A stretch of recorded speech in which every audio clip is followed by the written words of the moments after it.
এই ফ্যানটার কয়েল পুড়ে গেছিল, আমি সোল্ডারিং করে দিচ্ছি। সোল্ডারিং করে দেখা যাক কি হয়। লাইনটা ভালো আছে নাকি সোল্ডারিং করার পরে বোঝা যাবে। কয়েলটা চেক দিলে বোঝা যাবে বডি টডি আছে নাকি। বডি শর্ট থাকলে তো সমস্যা।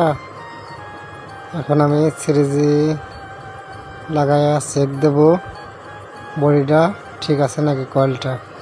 কয়েলটা ঠিক আছে, সিরিজে চেক দিলাম, কয়েলটা ঠিক আছে, বডি নাই। এখন ফ্যানটা আমি সেট করে দেখব কেমন ঘরে। ফ্যানটা অনেক পুরানো, অনেক ভালো ফ্যান।